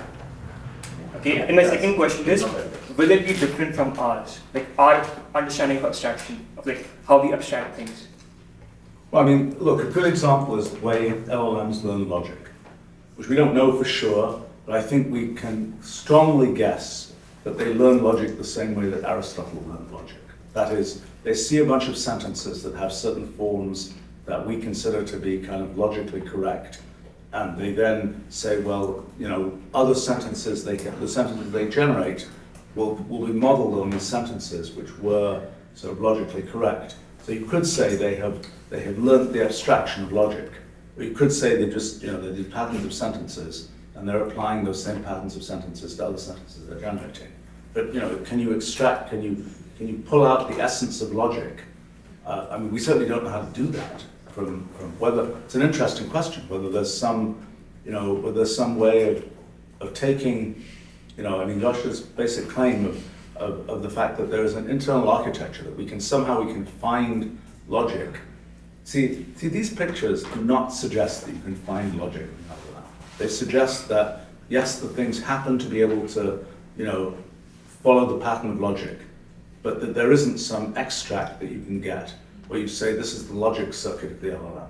The LLM is, I think, accidentally finding logic among all the other things that it finds, because it's been asked to reproduce text as faithfully as it can, and the generalization is more or less an afterthought, whereas we have very limited resources, and so we are forced to focus on getting the gist of a text rather than being able to predict the next word accurately. And so our loss function might be quite different. There's still, your answers are on a spectrum. Manolis is taking an nativist position, basically, that there is a particular way in which we have evolved to be, and by emulating this, we become similar to it, and our perception depends on the accidents of evolution. There is another perspective that you could say there is an optimal set of computational operators that allows you to model reality with the resource range that you've got.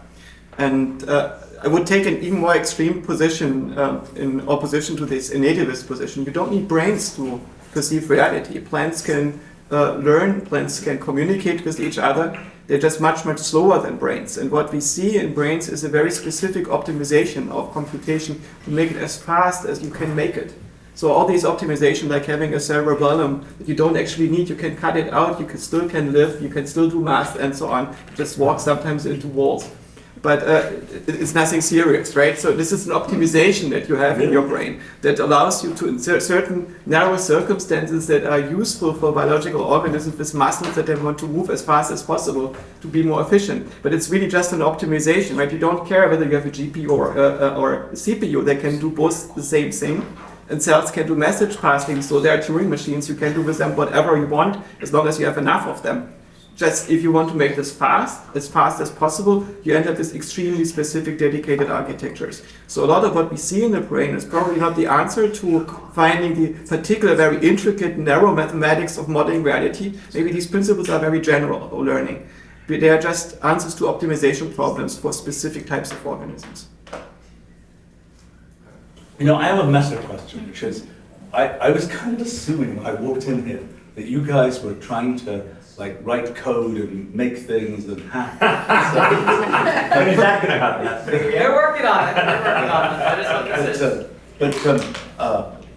And I was thinking if that's what you guys actually want to do, it might be interesting to see some code and things that you might find interesting to kind of Yes. But I'm happy to. I see a hand. Whatever you like. I wanted to ask you, one of the things that came up was the change in the mechanics of journals and such. And do you think that, what I want to ask is, do you think that the medium of blogs and like live science has basically replaced the journal as the place where like leading edge science happens? And what can we do to promote the acceleration of that? It's a good question. I mean, I think, look, the institutional system of academia is still heavily based on journals. Yeah. But, you know, in terms of what's happening in a lot of frontier areas, yeah, it's much more, I mean, machine learning, there are plenty of sort of blog communicated types of things. I've done, that's the case. And, I just came from some conference about sort of foundations of biology and the origin of life and so on. And again, the people there, there's some sort of standard academic types, but there are also ones who are who are doing very interesting work, but they're embedded in a slightly more complicated way in the world. Because there isn't, an institutionalized academic structure around those kinds of things. And I don't know for sure, but I'm pretty sure those people are publishing in less conventional ways than, the standard institutionalized journals. I mean, I have to say, I think several things. First of all, at least the things I try to write, this thing about you can click any picture and you get code that reproduces that picture. That is super useful. I mean, I know, we do these summer schools that, advertising here, I suppose, we do, for the last 22 years, we've been doing this annual summer school. And, people take both there and in the world at large, they take stuff I've done, and they, click the picture, they get the code, they can then build on that. And it's sort of an interesting dynamic, because if you look at papers that are written based on stuff I've done, they have all these cool looking graphics. They look just like the ones in my papers. I wonder why. Because they got the code from that, which is something. Yes, which is kind of as one wants it, in the sense that they don't have to rebuild from scratch and do a worse job and so on, and spend 3/4 of their effort just building up that kind of infrastructure.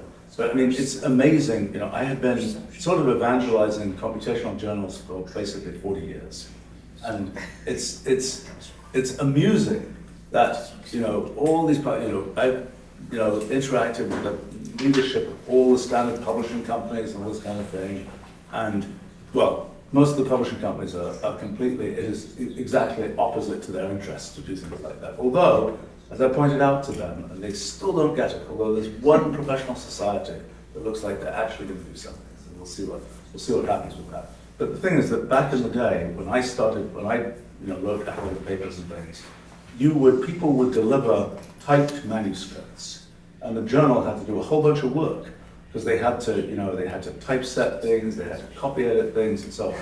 And then there was high value add in what the journal did, because the printed version was much nicer than the typewritten version and so on. And then they got lazy, because people were able to produce camera-ready copy, and they were able to produce electronic versions and so on. Well, now there's a reason for them to do work again, which is if there's going to be code behind a paper, the question is, does the code actually work? And it is non-trivial to get the code to actually work and keep working, and you have to have quality assurance stuff, you have to do repeat regression testing of it, et cetera, et cetera, et cetera. But there's real value now. In other words, people say to choose, get this paper that has non-working code, or probably non-working code, and get this other paper where you can click any picture and you can reproduce what the person did. And that's a reason to pick the journal where, the publication medium where you can actually, leverage what the person did. And unfortunately, the commercial dynamics of publishing is such that pretty much,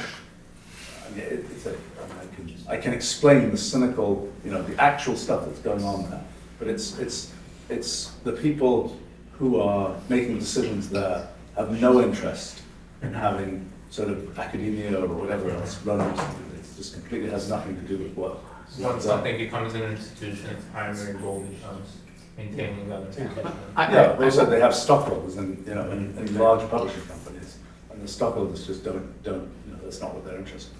So I wonder why are we talking about the journals? Because if we would think about the incentive mechanisms, and I want to build on the ideas that we said in this room, right? We talked about the salary level that is low compared to the industry, and which I dispute, by the way. And then in some fields you're right, but there are many fields where that's just not true. Yeah, okay. Yeah. No, I believe in biotech, right? I'm sure that's the case. In physics, for example, it's not. My students and my postdocs are giving out enormous salaries to work. so we talk about the salary, and we talk about Because in biotech, people who get PhDs and then become lab techs are getting paid horribly. Well, my postdocs have offers that are like 3 times what I gave them, 4 times what I gave them, and they still come. So. Right, I'm not surprised that's, Exactly right. I am. So, Yeah. Anyway, interesting. I guess I just wanted to bring it in notice, like as you find like interested, like the gut-brain microbiome axis. There was this theory, like one of the theory, like Hippocrates theory. So it's a humoral theory, like so according to that theory, there's the human disease are basically caused by like imbalance in the word melancholy comes from exactly that, the dark bile. That's all that. Yeah. And he relates those four like with four things with the elements of the Listen, you can reinterpret the Bible in wonderful ways. You can reinterpret all of these Greek theories in wonderful ways. Yeah, sure, it's a great reinterpretation, but like fundamentally, it's mechanistically wrong. I'm sorry. Sorry to my ancestors. Yeah, I get it. That's why I just wanted to ask like what's with diabetes. No, I mean, listen, there's aspects of that you can interpret in modern medicine, but like mechanistically, these humors are not there. It just doesn't exist. I mean, of course, there's a circulatory system, there's a lymphatic system, there's a lymphatic system, there's a clearance mechanism. There's all kinds of things. See, I think it's interesting. If you look at antiquity, there were various pieces of intuition that people had. They were beautiful, but the mechanism was not right.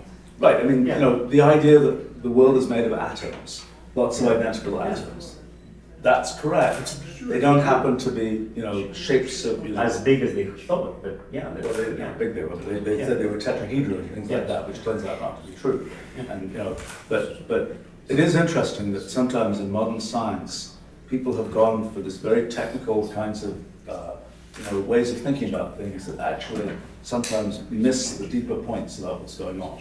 I agree. I mean, again, there's some beautiful, like the ways of thinking, the clarity of thought, the elegant, the syllogism, like the derivations, all of that is so beautiful, so elegant. But some of it is wrong. The basic tools. Yeah. I mean, Aristotle believed that things fall because they like to be close to the center of the universe, which is not. I mean, Newton believed that there was such a thing as gravity. Right? Einstein told us no, it's just a space curvature, and then that's fine. But you see what I mean? Like basically, it's a great model. It works, and the model that things like to fall, it works up to some point.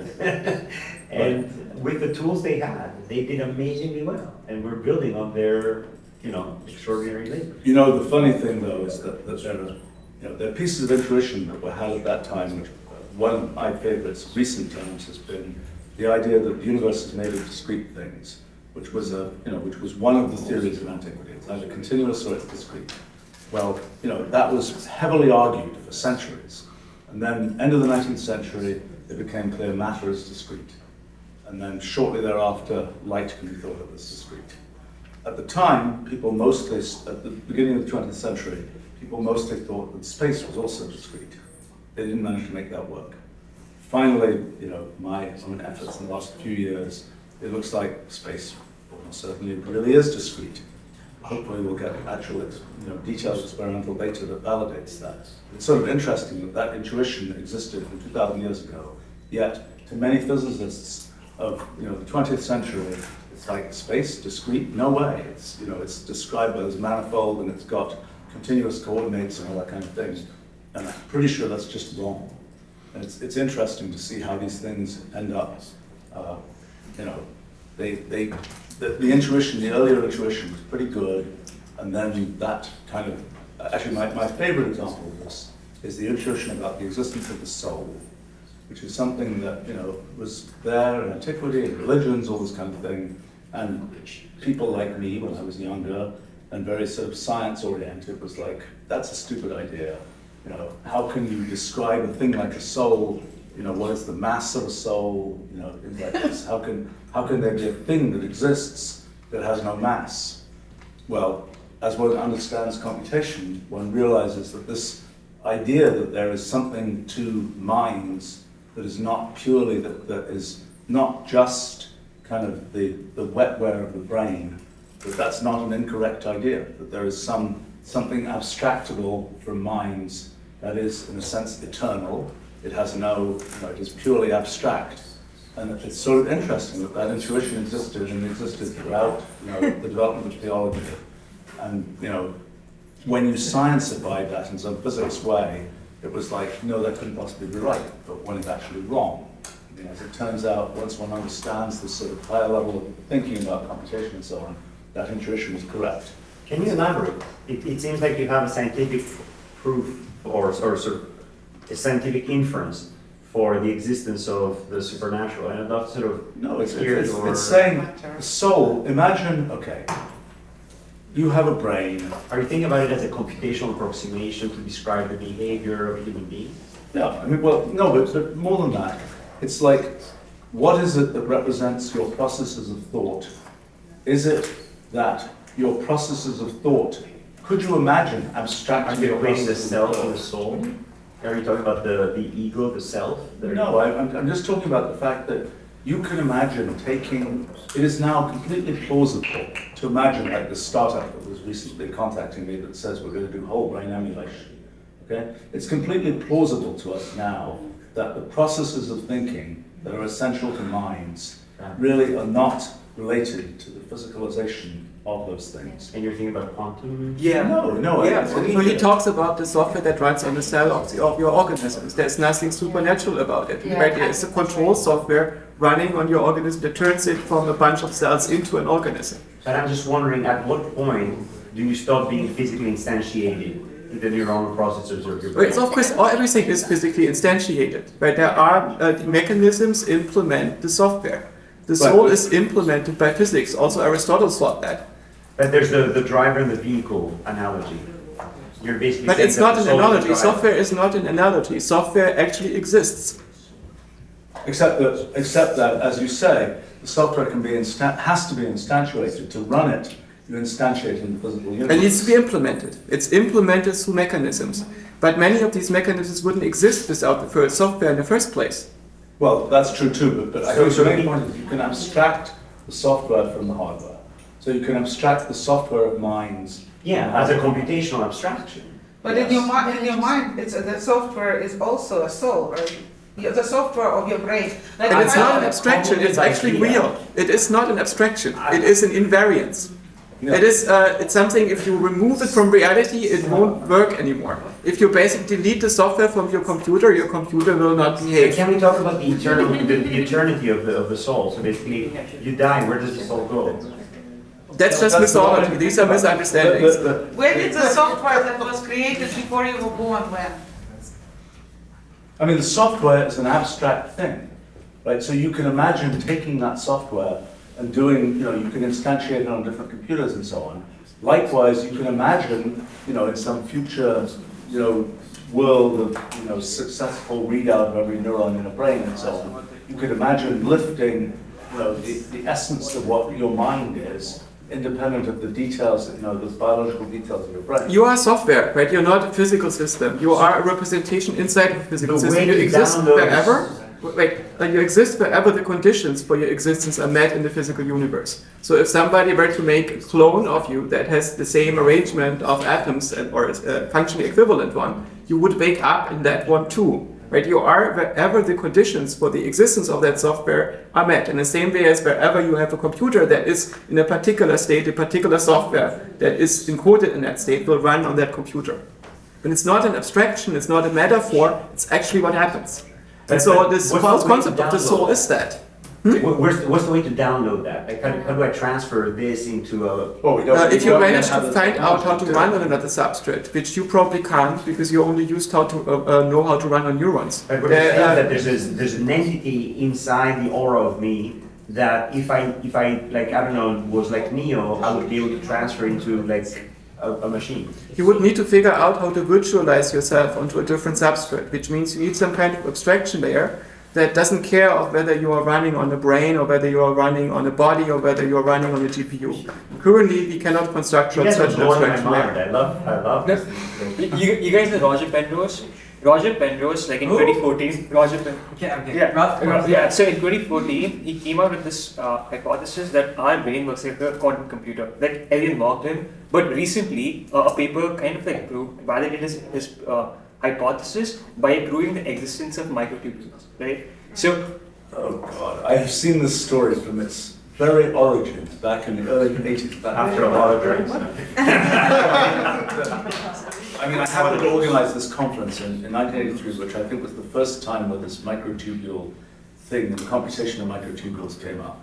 But that's a beside the point thing. I mean, I think one of the things we learned from LLMs and so on is that doing human brain-like things is not as hard as we thought. And people imagined for a long time you need new physics to make minds. I'm pretty sure that's not true.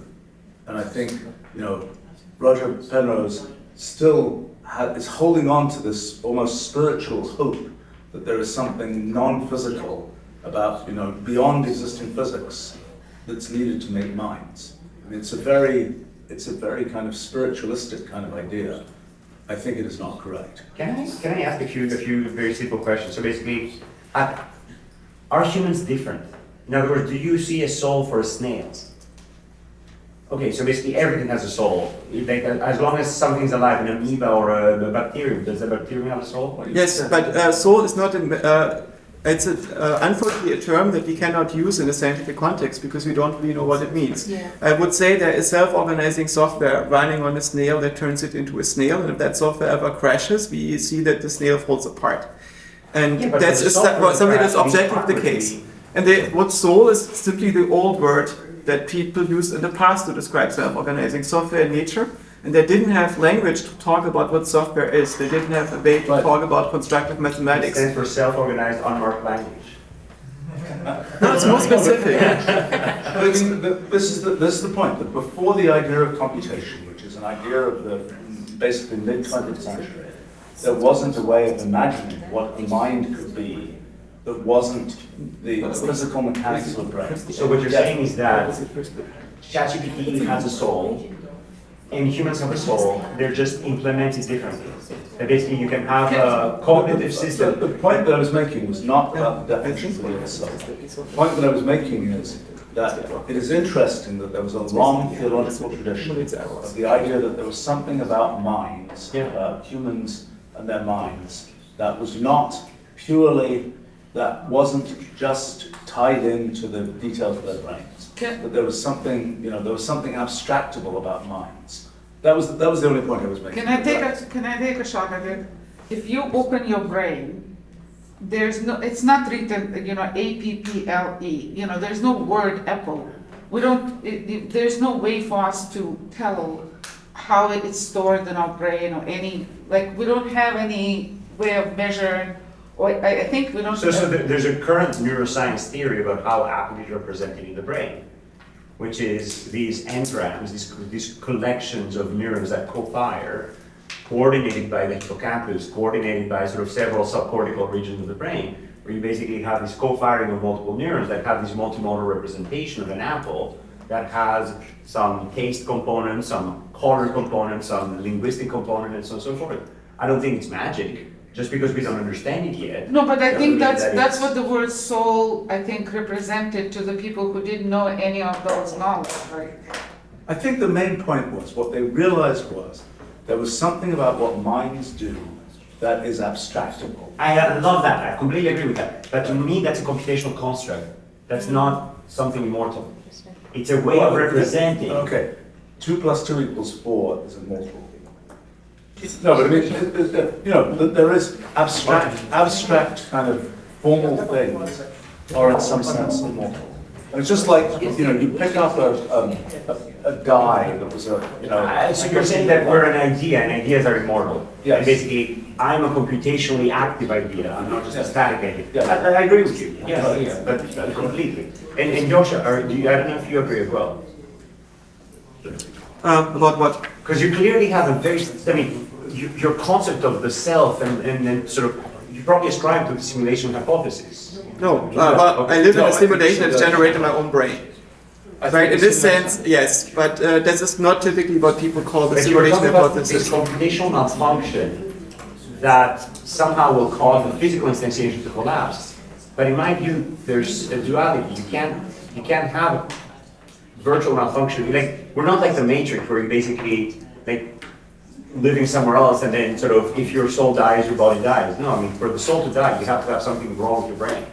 So what's happening is that your body is not perfect in its housekeeping, and so over time there are basically errors accumulating, and the software that runs on your cells and in your body is pretty good at error correction. Yeah. And at some point the errors accumulate to such a degree that this error correction fails and the software crashes in some irrevocable way. I studied that. That's called cancer, right? It's called death. It's senescence and death. It's like the US democracy.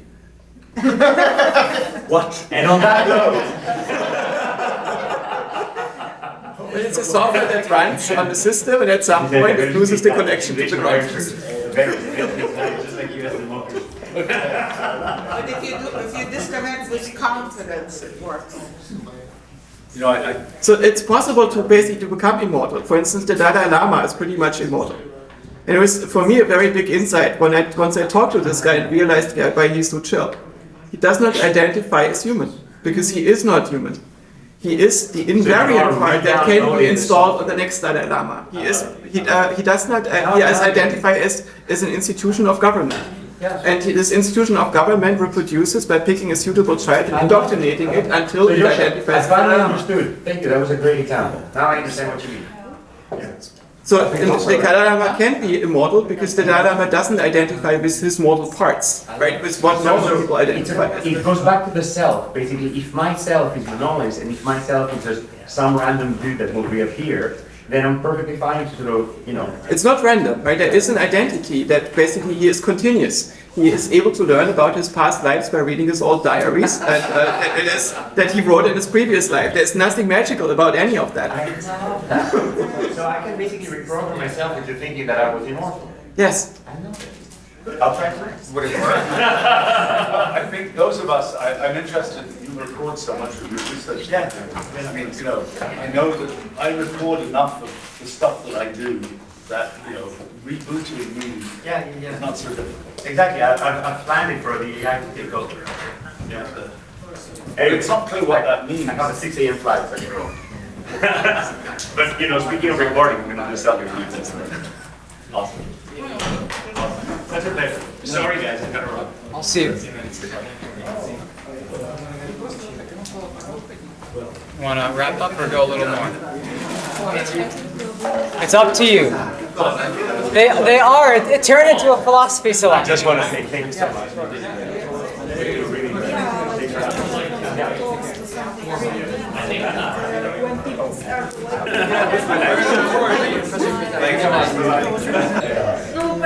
There's nothing to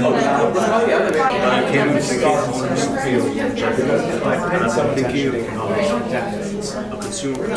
You know, I saw. I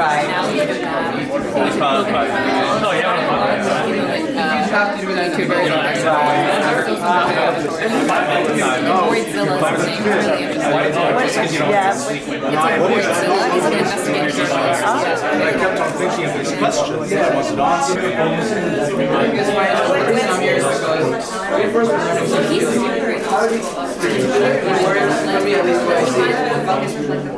It's always a big thing to do. That is a big difference, right? But that doesn't mean maybe in 20 years they'll call me